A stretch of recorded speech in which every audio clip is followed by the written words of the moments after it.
Thank you everybody for returning and joining us for this panel on global governance. So as we said at the beginning, this is the 9th Strategic Forum, CSIS Korea Foundation Strategic Forum. But this is, I think, the first time that we put global governance on the program as a subject of the panel discussion. And I think we did so for two reasons. The first is that there is a very credible argument that could be made today with regard to the vacuum of global governance in the world. The UN is no longer effective as an instrument of global governance. The UN Secretary General himself said just a few weeks ago that the Security Council is unable to act because of geopolitical rivalries among the Permanent Five on the two most important issues of the day, right? Ukraine and Gaza. We've done our own research at CSIS on this, and we found that since 2020, Russia has vetoed at least 14 draft UN Security Council resolutions, and China has aided and abetted at least 5 of those. Other organizations like the BRICS and the WTO are not really capable of stepping up to play this role of global governance. And other very admirable multilaterals like the Quad, AUKUS, are important functionally based groupings, but they themselves are too narrow to take on this role of global governance. Meanwhile, as we saw in the first panel, we have the growth of this axis of autocracies aimed at benefiting and creating disorder in the international system. And we have so-called connector states like Indonesia, Brazil, and India, among others, that are sort of playing both sides of the field, if you will. So in this panel, we want to look at whether there is a new global governance institution that can step up in the absence of the UN, not necessarily to become a new UN, that is not possible, but rather a group of like-minded, rule-oriented states that could, as a group, bolster order by coordinating policies and practices such that others in the international system have a frame of reference by which to follow. The second reason that we wanted to talk about global governance at this year's Strategic Forum is to underline and highlight the role that Korea has played under the UN government, expanding dramatically Korea's role both regionally and globally. Only a few years ago, and we actually had a graphic which I forgot to bring with me that showed this. Only a few years ago, we had a graphic that showed all the cooperation that was taking place among regional democracies, the US, India, Japan, Australia, Korea. And what was striking was that there were lots of lines connecting the US, India, Japan, and Australia, and very little connecting Korea to that whole group. But that picture today, in part thanks to the man on my right, that picture today is very different, where Korea is fully plugged into the network, the regional democracy network. And it's also been a part of the NATO IP4, the NATO Indo-Pacific 4, has been invited to the G7, Proliferation Security Initiative, Mineral Security Partnership, a whole list of things. So part of the purpose of today's discussion is to look at what is Korea's role in the creation of such global governance institutions. So to discuss all of this, we have 4 fantastic people who will take us through this topic. Their bios are in your folders, but let me just briefly introduce them. To my far right is Caitlin Welsh, who is CSIS Director of the Global Food and Water Security Program. She formerly served as Director for Global Engagement on the National Security Council and the National Economic Council, and this is the G7, G20, YAC, and acting Sherpa during the Trump administration. Sitting next to Caitlin is a man who needs no introduction, former Minister of Foreign Affairs Pak Jin, the Republic of Korea. There's much more that I could say about Foreign Minister Park, but I think he literally is one of these people that needs no introduction. So thank you so much, Foreign Minister Park, for joining us. To my immediate left, Professor Shin-wha.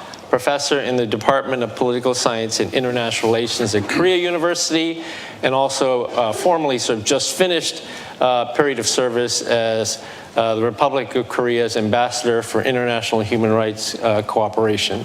Thank you for joining us. And then last but not least, Clete Willems, partner at Akin and Gump, formerly Deputy Assistant Secretary to the President for International Economics, Deputy Director of the National Economic Council, and G7 and G20 Sherpa during the first Trump administration. So to get the conversation started, I thought I would, in deference to my senior, Foreign Minister Park, I should start with him and ask you, Foreign Minister, Korea under your tenure as the country's chief diplomat put forward this concept that you authored of global pivotal stage. So first, could you explain to us the origins of that concept and its implementation? Korea has been much more active in global governance issues under this doctrine, as we said, participating in many of these initiatives. Love to hear what you think Korea's role should be in global governance. So, Foreign Minister Park. Thank you, Victor.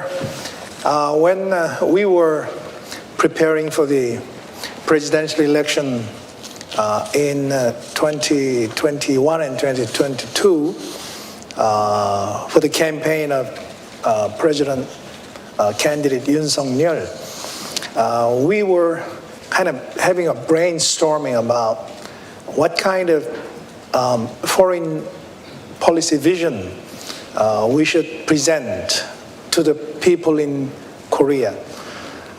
We looked into the political science theories about pivot state, which was first introduced more than a century ago by the geopolitical experts, Mackinder, and then it was developed further to a more geographic and also international political research. Now, the idea is that Korea was often described as a country surrounded by big countries. It was called shrimp surrounded by whales. And the shrimp had his back broken among the fight of the whales. But then the shrimp began to grow rapidly during the 60s and 70s and 80s to become a dolphin, mobile, intelligent, friendly, and also doing a mediating diplomacy among the whales around. But whether we know it or not, maybe unaware of it, the dolphin became a whale. So the famous book by Ramon Pacheco Pardo, who is a good friend of Victor Cha, is Shrimp to Whale. I think it's a great title and aptly captures the phenomenal growth of Korea. Now, that's not the end of the story. So what does it mean for Korea and the world? And we thought that as much as we were helped by the international community in the course of our phenomenal economic development and success, we should be now able to pay it back to the international society for freedom, peace, and prosperity. Why freedom, peace, and prosperity? Because I think that there is no other country that is desperately aware of the importance of freedom than Korea. We went through colonial rule. We were invaded by China, Japan, and we experienced the Korean War. And then in the very rapid growth of our economy, our people earnestly desired freedom, political freedom, social freedom, economic freedom, personal freedom. And the division of the country into South and North, I think, graphically presents a country with a freedom and country without freedom, South and North. Now, peace I wonder if there is any country than Korea which is on daily basis wants to have a real peace. Now, under nuclear and missile threats, we cannot have a real peace. It's a fake peace. So we have to solve this nuclear problem by denuclearizing North Korea. And if North Korea doesn't denuclearize, we have to be able to protect ourselves with some possible measures. So we have come to that point yet. And prosperity. When the war ended, our per capita GDP was $67. I was born 3 years after the end of Korean War. And now, Korea has more than 36,000 per capita income, which is bigger than that of Japan. So, our economic growth has been made more than 500 times during the last 70 years. I think there is no country like Korea in terms of achieving prosperity in such a short time. So we want to share our experience of successful economic transformation and our desire for freedom and our pursuit of peace with other countries. Indo-Pacific, Asia, and Africa. So there is a whole idea of GPS. And of course, GPS also means global positioning system. So it tells you where you are, it tells you where you are going. So Korean foreign policy is now equipped with the GPS. And I mentioned it to Tony Blinken, my counterpart in the State Department, when I first had a meeting with him, and I explained what is GPS, and Tony Blinken told me, "Oh, Jin, can I borrow that GPS for the United States?" And I said, "Yes, if you recognize the intellectual property." So that's GPS, and we want to leverage this GPS to promote, to play an active role in shaping global governance through leadership and democracy, artificial intelligence, and global health, to name only a few.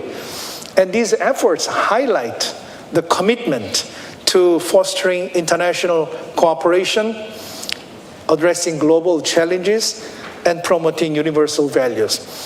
Now, briefly, Korea has been hosting the Summit for Diplomacy under Yoon Suk-yeol government. Of course, many countries strive for democracy, but for Korea, it's very special. Acquiring democracy was not easy. We went through, as I mentioned, colonial period, Korean War, authoritarian military government, and direct election of the president, and the peaceful transfer of power.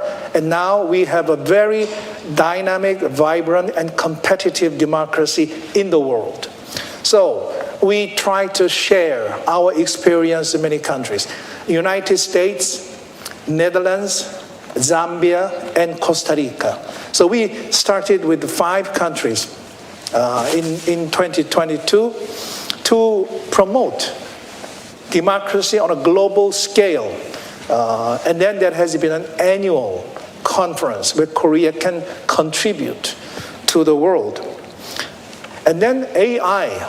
We're living in a very revolutionary era now with the advent of the artificial intelligence. Now, Henry Kissinger and Eric Schmidt wrote a very insightful book called The Age of AI. Now, it is beneficial to the humanity because this is an unprecedented technology to provide benefits, efficiency, and huge memory capacity, and also now predicting the protein structure to the extent that they can get the Nobel Chemistry Prize. This is revolutionary. But at the same time, we know that AI can be a burden or a danger or concern to the humanity. Because if this machine develops, then it will be controlling the humanity, in theory. So Korea aims to become a leader in the development of artificial intelligence, but also we want to create the international regime where these guidelines and the ethical standards can be applied to the AI area so that we can use it on a responsible way. So Korea convened the international conference on AI, first with Netherlands in Hague, and then this year in Seoul. We produced a call for action and also blueprint for action, and we will continue to make that effort. Now, global health. During the COVID-19 pandemic crisis, Korea was desperate to secure good quality vaccines to go around to the people, which was very short compared to the entire population. So I myself, as a member of parliament at the time, visited the United States to talk about the vaccine swap.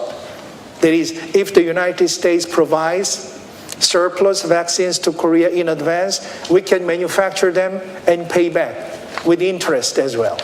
So that was the idea of vaccine swap, and it did happen. I think President Biden provided 1 million doses of Janssen vaccine to Korea, to the Korean military and the public officials, which was great.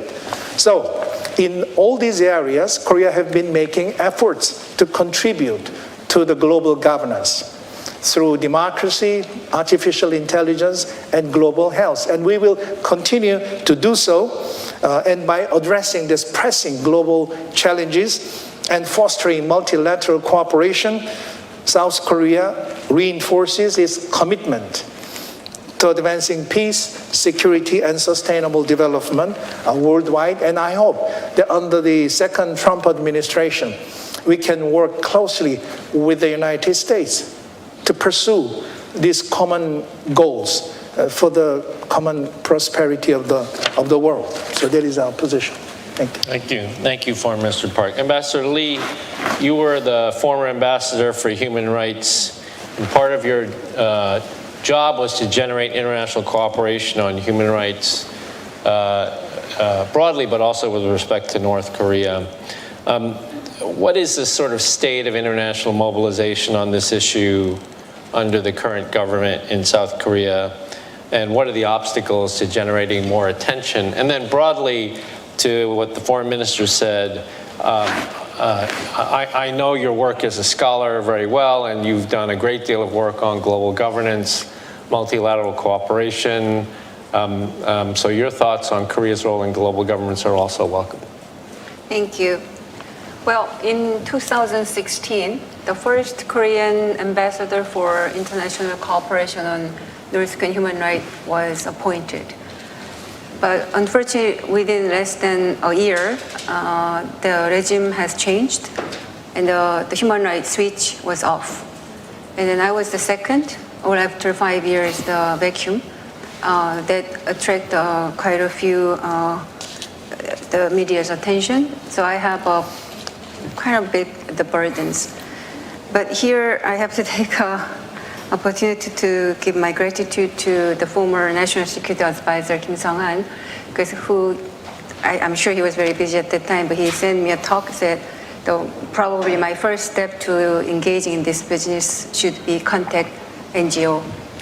That turned out to be very beautiful for me to work for the next couple of years, because those NGOs were the kind of the key engines to move forward for me, the work. So it was a great beginning. But not only that, I think I have a relatively very favorable environment to be an ambassador for human rights issues, because the US-Korea alliance is good, and the value-based alliance was highlighted, so that my human rights issue has been pretty good attention. I was able to get it, even from ASEAN and some Latin American persons, not to mention of NATO and Europe and etc. And my focus is a kind of 3 to 4 things. Quickly, like internationalization of North Korea, human rights, because I just observed the North Korea human rights issue looks like in ghetto. So I want to get out of those issues from the ghetto. And also the second thing is the North Korean human rights and the security is the kind of two sides of the same coin. As the foreign minister has mentioned about the intellectual property, the ones I asked him for the intellectual property when he was talking about the two sides of the same coin of the North Korean human rights issues. So thank God, quite a few high senior officers, including Foreign Minister Park and others, start to echo the North Korean human rights abuses and the security threats are the two sides of the same coin. And there, the Victor Chai and others was very helpful to give me the more motivations for that. And also we were able to publish the articles and books together as well. But still, Kim Jong-un inserted me in several ways. In Korean, my official name in the North Korean newspaper was Ri Shin-wha. That means like a bad witch. And then he specifically say I just fluttering my skirt. And also I got numerous hacking attempts, and virtually I have to change my civilian notebook twice since I didn't get any support from the government for that. And then their attack was directed to Julie Turner. So that I think I was pretty much relaxed for that part. But Julie was appointed about 7 months after my appointment. So we could work together for at least 1.5 years before my tenure has ended. But she was nominated in January, but I kind of have to wait until the November 1st because she was finally appointed in November 1st. And poor Julie, she's been working so hard, but the regime changed here as well. So that she said she has to make a resignation on the January 20th. So I'm a little bit concerned about the continuity, but hopefully something can happen. Well, we still wait for Korean ambassador who's going to succeed me. But I have no position and the capability to say anything. But I can only tell you that I'm still working for it. I'm helping NGOs and I'm helping Ministry of Foreign Affairs and unifications for various conferences. But that also benefits me to keep my heart on North Korean human rights issues as well. Well, what is the governance and the difficulties? Well, at the UN, my tenure happened to coincide with the Russian invasion of Ukraine, and I virtually witnessed the various official UN meetings. Russia was very protective and defensive of the North Korea's position, and that was always supported by what we call sanction coalition countries, like Venezuela and Iran and Belarus. But interesting to note that China, of course, they oppose intervention under the name of the sovereignty issues. But still, I just observed that the way they are saying and their content is pretty much nuanced compared to Russia. Probably that is with aims to project their global balancer role or global leadership role. That's what I just figured out. As you know, the last April, Russia, because of the Russia veto, the UN's the North Korean UN sanction expert panel ended in last May. That was the first time in 15 years. And then afterwards, there have been these big discussions, particularly between the U.S., Japan, and China, U.S., Japan, and Korea, because it was kind of a shame or embarrassing because we three were sitting in the Security Council seat together, and then the Russia made a veto, and the North Korea's expert panel meeting was gone. So that those three countries and others working hard to make some other things outside the Security Council, still within the UN. So only option is UN General Assembly. But there are so numerous differing political opinions that prevent them from making any kind of a UN mechanism that replaced this sanction committee. And it was Kurt Campbell. He was working hard so that last October, Korea, US, of course, Japan helped him as well. And 11 so-called like-minded countries established MSMT, like multinational sanction monitoring team. Well, of course, they have limitations because it made it outside the UN. Therefore, they need more legitimacy. That's why they're working hard to expand their memberships to Global South now. And also, China is not there, right? But as we know, China always having a big influence in North Korea on those issues, so that the effectiveness is in questions as well. And I have to note that two more things is first ever trilateral meeting among Korea, Japan, and US on North Korean human rights dialogue. So that is also initiated by the Kurt Campbell, and since I was there with him, I know that he was the kind of innovator. So that you and Kurt was talking about several innovations, and I think he should add those two innovations as well. And also the last week, those trilateral summit tried to institutionalizing our meetings before Trump comes back, but they have about 10 to 12 agendas, key agendas they would like to discuss about it, and one of them was the North Korean human rights issues, including abduction issues. So I think that is kind of a good improvement when it comes to the North Korean human rights governance, because there is no such things before. But as I said, since Trump is back, maybe we have to fasten our seatbelt from the era of diplomacy to era of the transaction, right?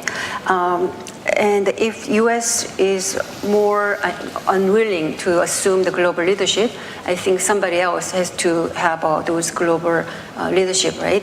Because at least we have to avoid what we call Kinder's the trap. That is the absence of the global strong or responsible leadership. Those absence will create more instability and even to the violent conflict as we observed in the mid-1930s. So this brings us to G7. That is a very key platform for advancing democracy and human rights, including rule of law, right? And that also highlighting for democratic and responsible leadership. I think that's what we needed. And on that note, I have to also give gratitude to the Victor Chai and John Hamley, who was very active and very devoted to promote the G7 plus, where Korea has to be one of them, and I would really appreciate your effort. But probably you need to update your argument as well, since Trump comes back, and what we should do together is very important to note. For that, I think we have to highlight G7 is the platform and provider of the global public goods. As I mentioned, not only to avoid the Kinderberg the trap, but also we have to think about how we can deal with the rising China. Because you remember I said in the UN, they try to somehow distance from the Russia's positions. So they try to show them they are more global leader. So if Trump's US is somehow lost their leadership role, or they decide to give up provide the global common goods, maybe the China is tempting to fill that gap. But it looks like a beautiful gap in the beginning probably, but that will ultimately undermine democratic value, and also that will be instabilizing the Earth. Therefore, I think we really need to think about how to integrate those advanced middle power like Korea and Australia. For that, if I can only focus on North Korean human rights issue now, because I'm sure I have another chance to talk about the G7 in a general way, is on North Korean human rights and other global crises. We can talk about it in the G7, maybe by issuing the joint statement and etc. And also, we can also highlighting for human rights and security nexus. And last but not least, if G7 is talking about denuclearization issues of the Korean Peninsula, I think that will be the beneficial not only for Korea, but for the regional and the global peace. So I'll stop here. Great, thank you. Thank you very much for those comments, Shin-wha. Let me now go to Clete and Caitlin, and let me start with Clete. So you served in the previous administration as the point person for both of these institutions that Shin-wha just began the discussion on, G7 and G20. Would love to get your thoughts on how you think about the role that those two institutions play in global governance, the differences between them. We're just going into the G20 this week in Brazil. And then second, there was some talk, I understand, at the beginning of the Biden administration about the D10, Boris Johnson's D10, that then fell by the wayside because of COVID and a variety of other things. And just curious, to what extent did the Trump administration, its first term, think about, how did they think about the G7, the G20, and how did they think about the D10 idea? No, thanks, and it's great to be here with everyone. Really looking forward to the conversation. Victor, great questions, and I'm going to answer them. But before I do that, I do want to respond to a comment that was just made about leadership. And this concept that somehow the Trump administration is giving up global leadership by the way that it's going to operate. And, some people can look at the question of leadership and say leadership is just going out there and doing things that make other countries happy and allowing the status quo to persist. I think leadership sometimes is recognizing that these institutions that we've been following for a long time and have done really good things for our societies are broken. Who in this room can sit here and say the G7, the G20, the WTO, the UN, they're really achieving all of our objectives? I mean, these are institutions that are failing to meet the mission of why they were created in the first instance. And look, I know the WTO best, so I'm going to start there. You look at the WTO, this is an institution that's been around for 30 years. It has not concluded a single substantial, meaningful multilateral agreement in that time. We had the Customs Facilitation Agreement, which had some small changes in the practices that a lot of countries do on their borders. But this is an institution that has not adopted rules to deal with digital. It has not adopted rules to deal with the climate crisis. It has not adopted rules to deal with most of the non-market economy practices being engaged in by China. So to think that leadership is just to go along with that and think that everything is okay, I disagree with that notion. And so I think the way to think about a Trump administration and how to deal with it is how do we take this energy, this long overdue questioning of the international system, and turn that into something more productive? And that does bring me to the G7 and the G20. And I actually think the way that Trump looked at it before, and probably the way that they'll look at it again, is that the G20 was too diffuse among its membership to really achieve meaningful, high-level, ambitious outcomes. I mean, let's just be honest here. An institution with China, Russia, and others, we're probably not going to solve some of the most critical problems facing the democratic world. It's just a reality.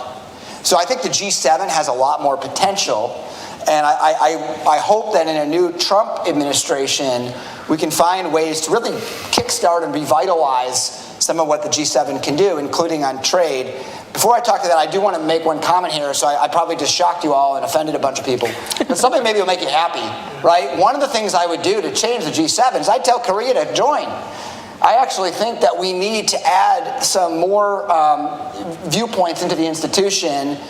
I don't see any Europeans in the room. I mean, it's a little Euro heavy at the moment, right? I'd like to see Korea, Australia, and then maybe I would want to consider a developing country who can sort of bring that perspective. I'm not sure who that is. One country regionally that I think has actually been quite ambitious, especially in trade, is Costa Rica.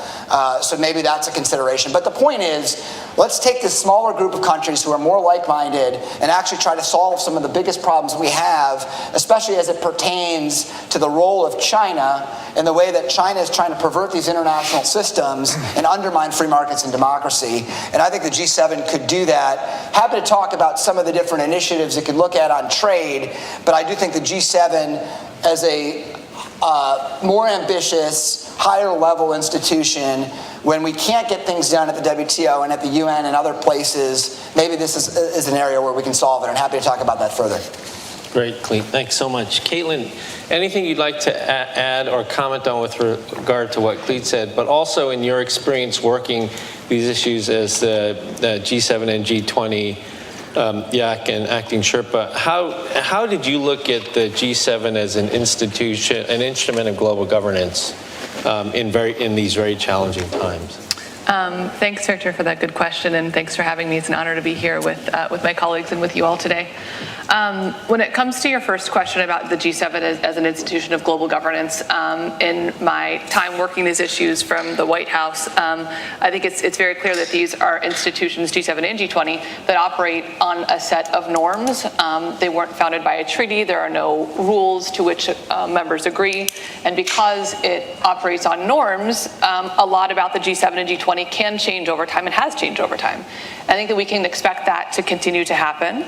Particularly with regard to the G7, which is where I left off at the National Security Council working closely with Clete.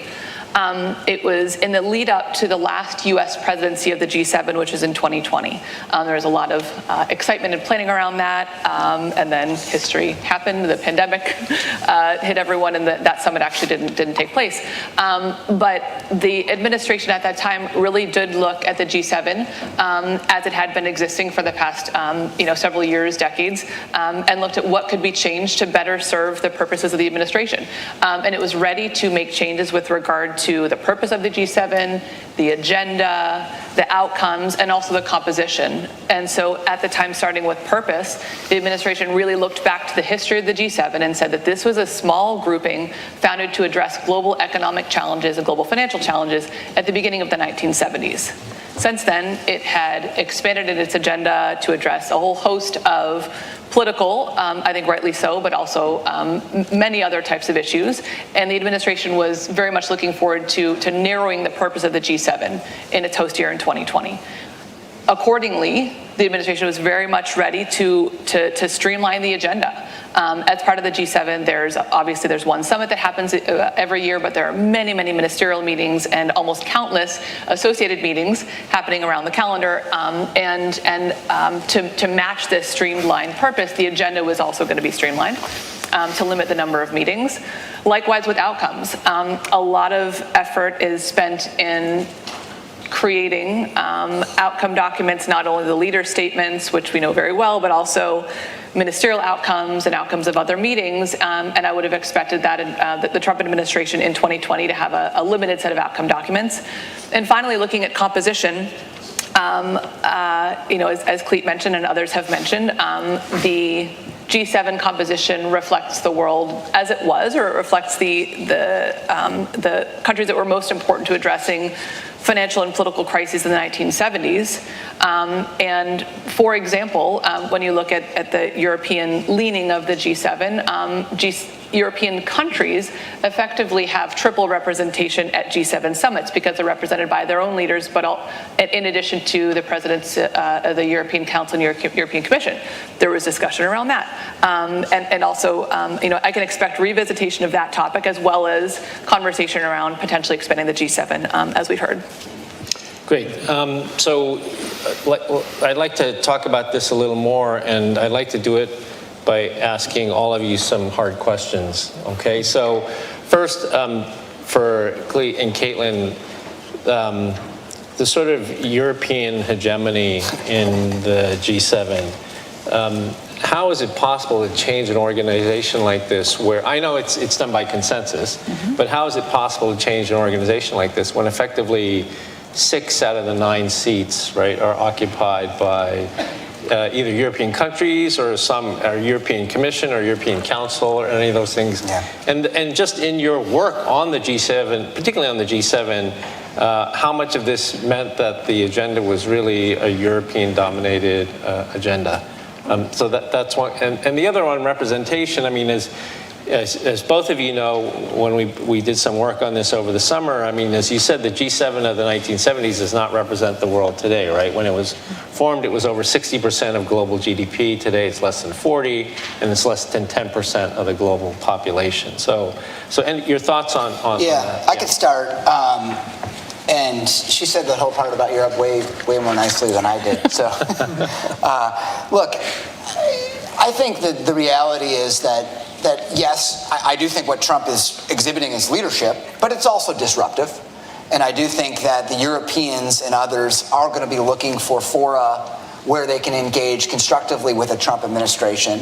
And so I think to the extent that the administration did come in and say, look, we'd like to look at a different configuration here, it's something that the Europeans would have to consider. I'm not willing to go further and say, oh, they got to kick out this member or that member. They can decide that on their own. My point is by expanding the tent a little bit, and I mentioned a couple of different countries, you get more of a geographical diversity. You probably capture some of the larger economies who aren't represented elsewise. And so I think they would be open to that. I also want to endorse what Caitlin said about streamlining the agenda, right? And I think that there is this danger, again, when you try to do too much, you do nothing well. And I don't know if that's a Europification of the process, but it is a bureaucratic way of, focusing on the communique and focusing on that work program and this work program and that, and you really don't do anything meaningful on any of them.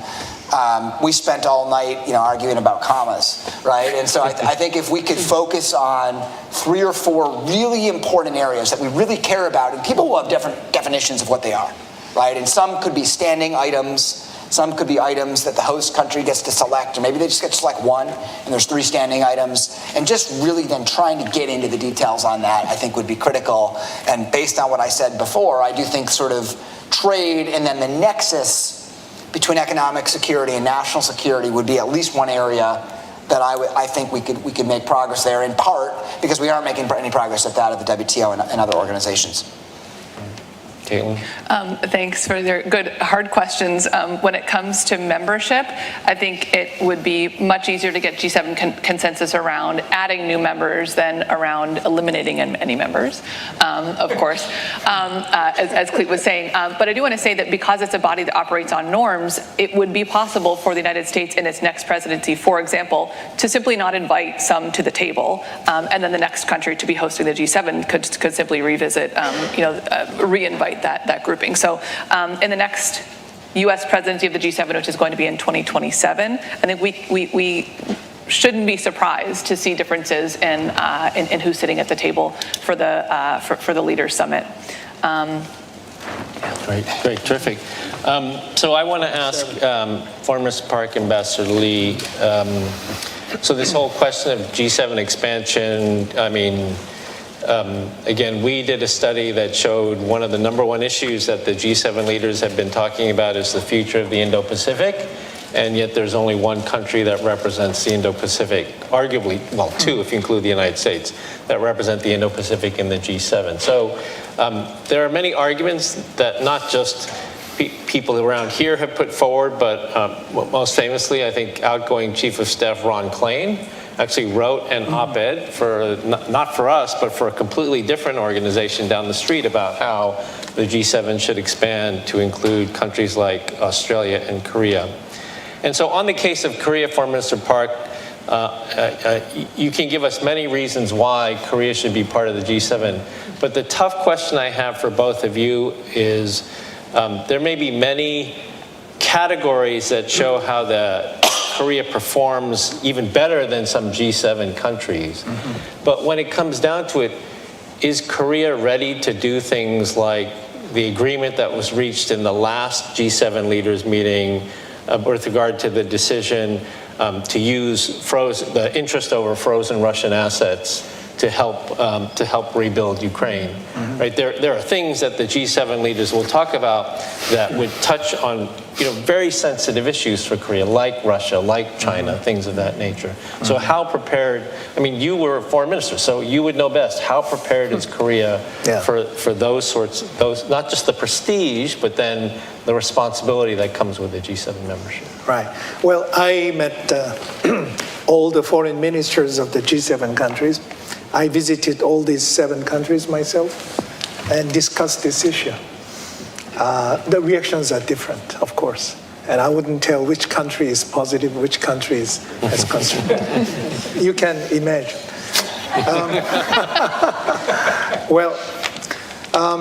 The reason why Korea is now considering to work closely with G7, G7 plus diplomacy, and hopefully to join the G7 is not just because of Korea's own self-pride or our desire to promote our international status. And I think that on a global scale, the importance of democracy and free markets, human rights, and rule of law, a rules-based international order is seriously challenged. And we had a session in the morning about the authoritarian convergence and the global governance. Now we are discussing it.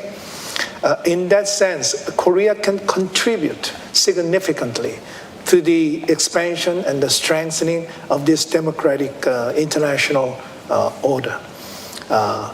I think that's most very important reason for Korea to join the G7 as a country that cherishes the importance of democracy more than any other country. And now we are hosting the Summit for Democracy.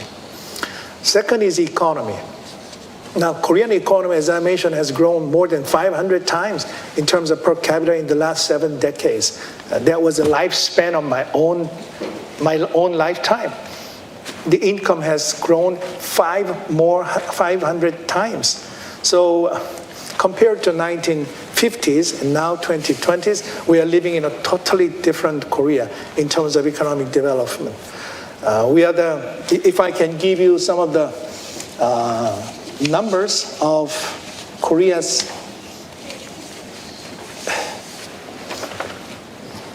rankings in the world, we are the 10th largest economic power, 9th largest energy consumer, and the 9th largest contributor to the United Nations. And we had a Secretary General Ban Ki-moon who led the UN for 10 years, contributed to the Sustainable Development Goals. We are the 8th largest defense exporters in the world. Korea is an arsenal of democracy. Space technology is ranked 7th globally. Korea joined the Artemis project, which is led by NASA, and we have sent our own lunar orbit spaceship called Danuri. We have the 6th largest trade volumes in the world, 6th largest military power, and 6th largest nuclear power altogether. And then we are number 5 globally in terms of automobile production, electric vehicle competitiveness. And in terms of internet penetration and patent applications and registration, Korea is number 4. We are 3rd leaders in the manufacturing competitiveness globally. And in terms of research and development, we are spending the 2nd highest ratio of R&D per GDP next to Israel. And South Korea has the largest number of industrial robots for 10,000 workers, which is the highest in the world. 932 industrial robots for 10,000 workers. The next is Singapore with 600 robots, followed by Japan is 390. This is the Korean industrial robots are 7.3 times higher than the global average of 126 robots. Korea has been ranked first in the Bloomberg Innovation Index year after year. And then we are number 1 producer of memory semiconductors, obviously. And Korea's per capita income, which is $36,194, is higher than that of Japan. Of course, this is because of the fluctuating exchange rate, but somehow this is the first year that Korean GNI, per capita GNI, has exceeded that of Japan. So I think that in terms of economic capability, Korea is ready to contribute to the global prosperity and to transfer our own experience to developing countries. And then we have technological competitiveness of Korea, as I just mentioned, in many areas. We would like to share this Korean technological leadership with countries in need of those technology. The climate change, and the global health, and the industrial development. through our diplomacy, through our ODA, and through our international cooperation in the areas of science and technology. In terms of security, of course, we are most concerned about the threat of North Korea, which is not just a Korean issue, but a global issue.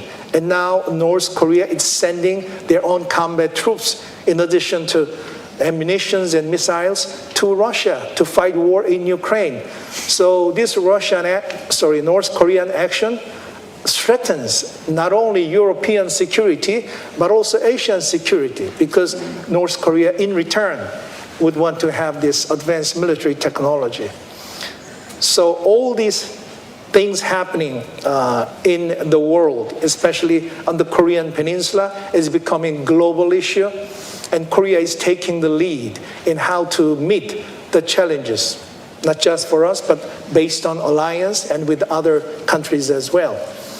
So if Korea joins the G7, I think there is no question that the G7's vision and philosophy and the strengths will be greatly expanded, which we need in order to meet the challenges, growing threats, and meet the challenges of the world. So most important thing is that the United States should support our entry to G7. And I hope that the second Trump administration gets the message and sit down and talk about how we can make synergy between Korea and the US as allies to contribute to the better future of the world. I'll pass it on, Fred. So Shin-wha, let me also ask you a similar question. And really, I mean, so Foreign Minister Park makes a very persuasive case, right, laying out all these things that Korea is doing and has done. But the same question I had for him, like, there's a responsibility to becoming a member of the G7. And when we talk to former yaks and Sherpas and Sioux Sherpas, what they value about the G7 is a combination of informality and effectiveness, right? The leaders get together. They don't sit there and read sort of talking points as they might do it like the G20 or at the APEC Leaders Summit. They have genuine conversations, action-oriented conversations. Again, is Korea ready for that? Are they ready to do those? So playing devil's advocate, I would say, well, you know, I think the Koreans will hesitate a lot more if France and Britain and the United States agree on some sort of collective action with regard to countering Chinese economic coercion, non-market practices, you know, which is that's at the very base of Korean equities when it comes to China, their region of the world. So I know it's a difficult question, but if I were a skeptic, let's say I were Japan or France, not to name any countries in the G7, who would be like, well, I don't think Korea is ready for that. How would you respond to that? Let me just respond to the last you want to do question. that? Okay, Yeah. okay, all right. You know, Korea is imposing financial sanctions and export control vis-a-vis Russia for the first time. It's not easy, but the Yoon Suk-yeol government has made decision to make sure that we condemn the armed invasion of Russia as a violation of international law and UN Charter. And according to that decision, we made a decision to put these sanctions and so on. Now, you mentioned the frozen assets of Russia to be used for the war. Now, if we join the G7, obviously, we would very actively discuss with the members of the G7 to create a consensus on what should be the best way to deal with this challenge. So I know it requires an active diplomacy, and Korea is ready to do that. Well, since are you going to clap hands, Tom? Well, since Foreign Minister gave us a proud list of what Korea can do and what we've done, probably I'm not going to get into the details, but I'm sure the why Victor asked me that, what if the regime change and they are more focused on the balance between US and China, right? Well, I don't have a clear answer for that, but still what I can tell you is if Korea is able to get into the club, under the Yoon government. I think that indicates institutionalization of G7 that include Korea. So that I think we, Korea, will having a more responsibility and also more kind of roles to play. So no matter who comes to the power in Korea in next years, I think there shouldn't be, they cannot change the path. So that's kind of the promising note. And also we have to remember the Robert Kagan said we are returning to jungle from post-war, like a well-tendered garden led by the U.S. global leadership. But as I mentioned earlier, the unwilling Trump's U.S. tried to take the global leadership, and maybe Trump doesn't care about the jungle comes back as long as their allies and partners will pay more. For that, I think we have to give at least 3 suggestions. Like first, probably we Korea, and together with Australia and others, can show kind of a strategic value to the U.S. So that what we are trying to do align with the MAGA. Because by integrating several unilateral groups like IP4 and also like tech-strong nations such as Canada, Japan, and Germany, who are already in G7, and then there we can put Korea and Australia for additional one. Then how in those things can integrate into strengthening G7. So since Trump is very much interested in what they can get from those either multilateral or bilateral, the framework for the sake of the U.S. interest, I think if we can prove those IP4 or tech-strong nations can do something, I think that the Trump can buy. So that we can make, if he's pushing for Make America Great Again, MAGA, maybe we can try to formulate another form of MAGA, like Make Alliance Great as well, right? So there's those things probably we can think about. And another thing is China. Maybe China can go 2 directions. As I mentioned earlier, they try to pretend that they are benevolent patron in uncertain and complex international society under the Trump's U.S. But on the other hand, you may have heard about peak power dilemma. That means if China has reached their own strength, the maximum strength, then they can become very aggressive. So that will also cause some international instability. No matter what, I think G7 is only viable and effective platform now to project the power and influence and commitment of the global, the commons. So if you can add the Korea and Australia and all those advanced middle power, I think that will be the great help. Last but not least, the Icanberry's Liberal International Organization in Crisis, article was talking,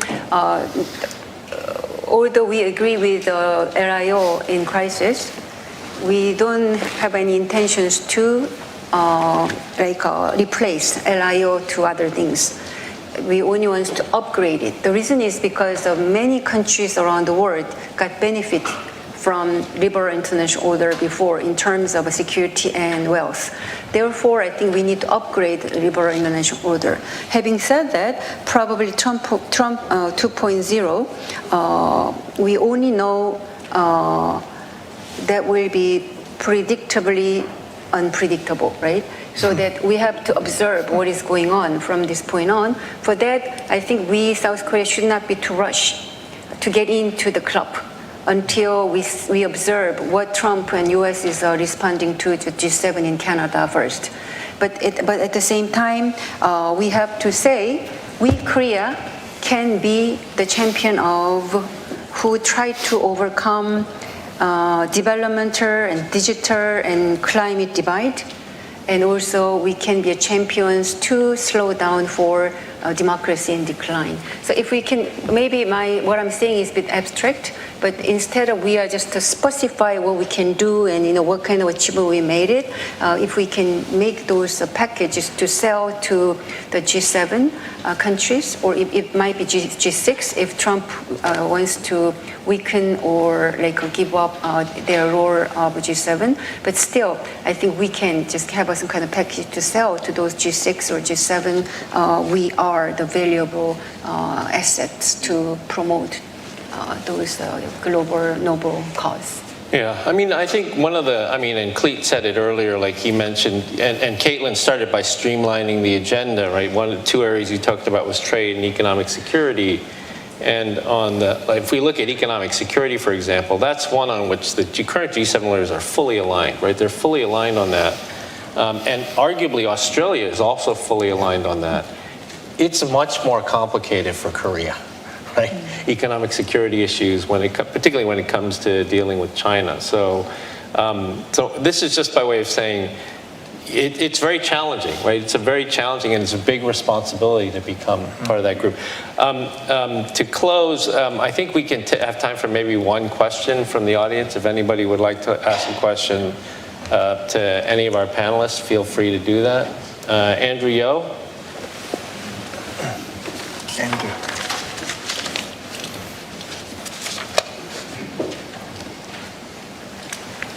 Hi, Andrew Yo, Senior Fellow at the Brookings Institution. Thanks so much for this great panel.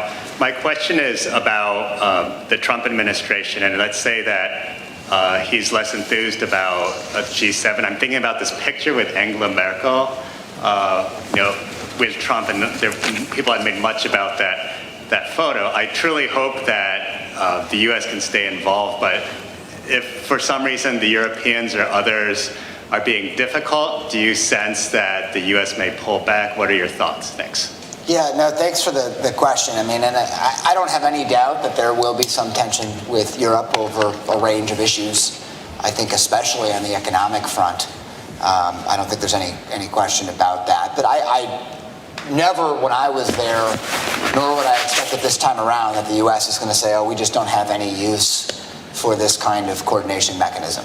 I I talked to the president specifically about the G7. I was his Sherpa, and he saw value in that, and he saw value as contrasted with the G20, right? I think he got, didn't like having to go to all of these different meetings that weren't productive, but when we were at the G7, I think the sense was that those were more productive, and Victor explained some of the reason why than some of the other configurations. So I don't see the U.S. turning its back on the G7 under Trump. I want to comment just really quickly on a couple last things that were said. First, I do agree with this question of Korea needing to show the requisite level of ambition, and especially on the China question. I do think that there needs to be a decision about sort of how is Korea going to position itself. And I get it. You're in the region. It's harder for you to say than it is for us, across an ocean. But I do think being willing to go along with that agenda will be almost a threshold criteria for the United States. I also think on I love the Make Alliances Great Again. I'm going to use that. Great as well. Yeah. But I do just one point on there I want to talk about. And I won't belabor this, but just quickly, I think recognizing at this moment in time in history is not totally unique, right? And we had sort of the post-World War II world. And in 1971, when President Nixon was in office, the U.S. revisited a lot of the long-held Bretton Woods norms. And in the process of doing so, we put a 10% surtax on the world. And we got through that. Right? Because what the U.S. was looking for at that moment in time was a change to a system that wasn't really working well for a lot of people, including the United States. They wanted more burden sharing. And when you look back at that history, it reminds me very much of where we are today. We had World War II. We came together. We had 1971. And we got through that. And then we created things like the WTO. And now we're at a point where we need to revisit those organizations and those long-held thoughts again and maybe have a little turbulence to create something better where there is more burden sharing and things like that. And when it comes to burden sharing, that's not just good for America. That's good for everyone. Right? If all countries that are among the unified allies are putting more skin in the game, doing more to protect for the collective defense, that's going to benefit us all. And so, I understand the rhetoric can be tough. It seems disruptive. That's scary. But don't just focus on the risk. Focus on the opportunity here to create an international order that better meets all of our interests, the U.S. and Korea alike. Good. Anybody else like to? Caitlin, yes. Real quickly to respond to the question that was asked, I think that thank you, Clete. That was a great place to end. But let me let me just take another add something else to that answer, which was that.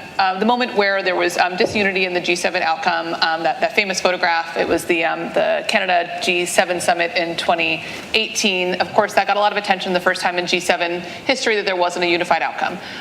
What there could have been photos of later, but there weren't really, were photographs of times where it was my strong impression that the president really enjoyed participating in G7 negotiations, and I think that brought out what we know of as the deal maker aspect, and I think that there really was an appetite for conversations, for those important conversations that happen around a table, those intimate conversations, and so for that reason, I think that we also shouldn't be surprised to see a president that would enjoy negotiations around the G7 and G20, but especially the G7. Finally, as I mentioned, I think that American position is most crucial in, say, expanding the membership.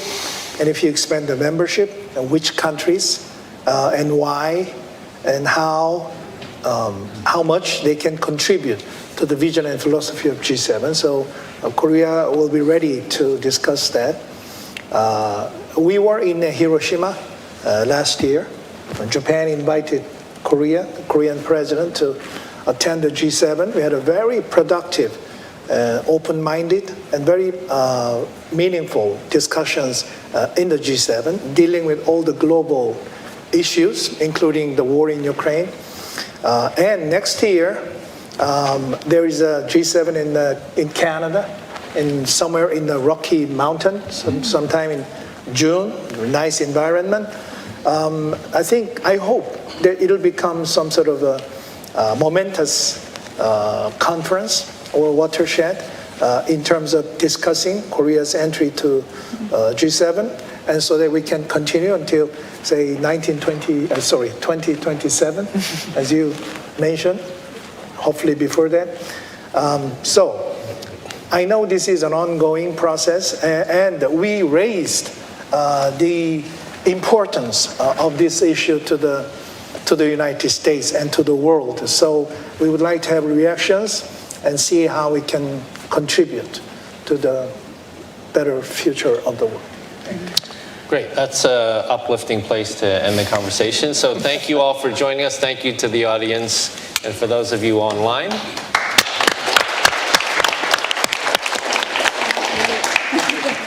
We'll now take a short 5-minute